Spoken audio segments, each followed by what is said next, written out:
What's the word, ladies and gentlemen? This is Andrew, and I've been thinking about doing this for a while. It's essentially like sort of a few videos on whether or not gear matters. And what I mean by gear is, a nice screen or a nice keyboard or mouse pad. Does it actually matter when you're playing video games? So, for I guess this video, I want to backtrack back to maybe last year Christmas time. My girlfriend actually got me a bunch of computer components, and I put it all together, and I bought a couple of other components to put together this nice awesome computer, right? I got the 970, I got my freaking i5 in there, and I'm ready to rock. And I went out and bought a monitor. It was like the cheapest one. I was like, fuck it, I'm just gonna buy the cheapest monitor.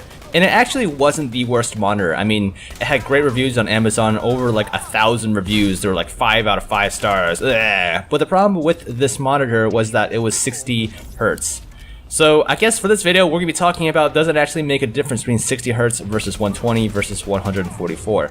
Now, if you guys don't know what I mean by this, is that a 60 hertz monitor can only output 60 frames a second maximum. Anything over that, you'll start to get stuff like screen tearing, where you will see like for a split second half of an old frame and half of a new frame. It's really wonky and weird.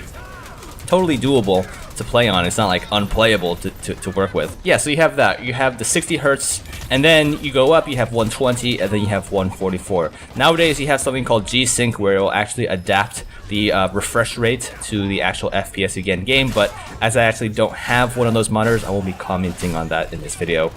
So yeah, I had the 60 frames per second, or 60 hertz rather, monitor, and I didn't really notice much of a difference, but I figured, hey, since I'm getting the 970, it's gonna push out games well over 60 frames per second. And I was thinking, well, can I overclock the monitor itself to like 75 frames and risk burning it out? I was like, nah, fuck it. I'm just gonna go out and do, just gonna research the cheapest 144 hertz monitor, and I'm gonna go with it. And I researched, does it matter? Does it make a difference? Can people actually tell?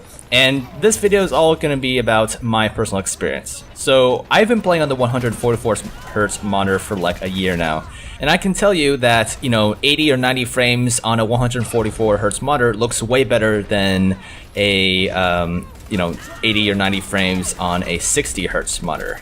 It's just, I mean, it may not seem like a huge difference to you guys, for those on a 60 hertz monitor, but it makes a huge difference. A huge difference, especially in a game, a fast-paced game like Dirty Bomb. I want to say, though, if you're playing MOBAs or slower-paced games, it may not make that much of a difference. I actually tested it on Dota 2, and I couldn't really tell a difference, but at least for shooters, it's a world of a difference. Even just moving your mouse across the screen, like, it's so smooth. It's kind of ridiculous. It's like silky smooth. Yeah, and I've actually experienced the difference firsthand. Like, when I went to Japan for 2 weeks, I was stuck with using my laptop, which was actually able to push out Dirty Bomb like maybe 70, 80 frames a second. However, it had a 60 hertz monitor, little laptop display, and that like totally screwed me over. Yes, I got used to it after about a week or so. But it was still a lot harder to play on than my 144 hertz. After getting onto my 144 hertz monitor, my KDR, my performance in game just skyrocketed. It was just like, oh my god, I don't know if you guys remember this, but in Dragon Ball Z, when Goku dies and he goes to Master Kai's island, or planet, it had like a gravitational pull 10 times harder than Earth's, and so Goku had to train on this stupid, ridiculous planet, and then once he got back to Earth, it was like super easy mode for him. That's exactly how I felt switching from 60 hertz on Dirty Bomb to 144 hertz. Like night and day difference. Like, it was just super fluid. Now, of course, this all depends on your GPU. Don't go out and buy this monitor if your GPU can't even run Dirty Bomb over 10 frames a second. I kid you not, guys. I was in a game and someone's like, yeah, man, playing this on a Surface Pro, 10 frames a second. I'm like, how do you even play this game? That just seems ridiculous. It's like Dirty Bomb PowerPoint edition. It's not even like, I'm not even like looking down on people like that, but it's just, like, it's impressive. Honestly, it is impressive. If you can play this game at 10 frames a second and do decently well, that's ridiculously impressive. At least in my book, my god, I could never do that. And on the other hand, you know, yes, some people are gonna say, well, I got used to 30 frames, or yes, I got used to 50 frames, or whatever.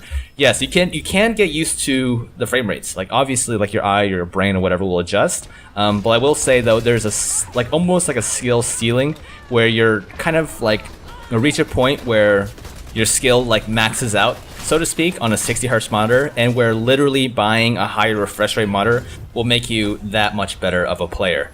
For me, it was worth it. You know, for me personally, it was worth it. I saw the difference. I could feel the difference. Now, whether or not it makes a difference for you, or if it's worth it for you, I don't want to be the one going out there and making people go broke because, you know, they're spending too much money on a hobby or a pastime. I mean, remember guys, Dirty Bomb is just a game. But I guess to all my enthusiasts out there, whether you're building a computer, oh, and especially if you're building a computer, I mean, these days, computer components, they can run games well over 60 frames per second. I feel like, at least on 1080p. 1080p gaming, you know, a lot of these components these days can run games well over 60 frames per second. So if you're getting a newer GPU or something, I would definitely suggest looking into getting a higher refresh rate monitor. Oh, and before I forget, the 60 Hz monitors tend to be IPS panels, and they have really nice color reproduction. So if there's one thing that's good or awesome about those monitors, is that the color will look way better than what you would get on, say, a 144 Hz monitor, which is typically TN panels. So if you're into Photoshop or graphic design where color reproduction is really important, you may want to stick with a 60 Hz monitor. But if you're just into gaming and you don't mind slightly washed out colors, you know, the TN panel is the way to go. Anyways guys, I think that's just about it for this video. Let me know in the comments, you know, what kind of frames you are getting in Dirty Bomb. For those people who are making computers or building their own computer, tell us about the parts you're getting, you know, what kind of monitor you're thinking of getting. I mean, you know what I'm gonna say, but, you know, feel free to share away what you guys are rocking with down in the comments below. And yeah, hope you guys enjoyed this video, and until next time, I'll see you around.